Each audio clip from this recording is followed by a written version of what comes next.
First food is that is life. That's the nourishment of life. We're talking about the foundation for our community's health. The first preventative act that we can do for our babies and for our mothers.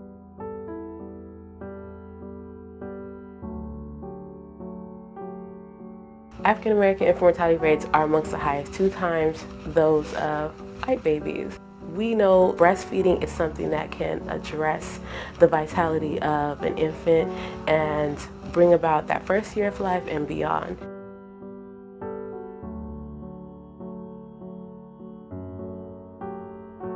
A generation ago, I didn't have that experience with my mother or with my grandmother. My mom's story, when she delivered me at the hospital, she was given pills to dry up her milk. So my first food was probably Carnation or Nestle formula or something.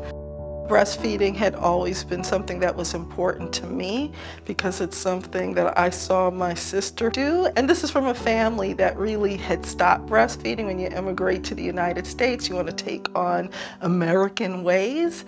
It's about reclaiming traditions. It's about self-determination.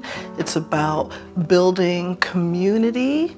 I began to see how people of color were treated differently and how the resources were not going into communities when it comes to support during pregnancy and then support after having the baby. It's very important in regard not only to breastfeeding, but just health in general and health equity in general, that it's really important to have that racial equity lens. Moving away from disparities and diversity and really talking about inequities and structural racism. There are sometimes it's very good, they're very smart and stuff like that, but it doesn't get to the people that it should go. Like, I see things more and it angers me more and makes me want to do more. I mean, I think it's eventually that all the hospitals will be vegan. In general, the lactation field has been by white women for white women, and that doesn't work for communities of color. So I obviously want to see a field that is reflective of our country.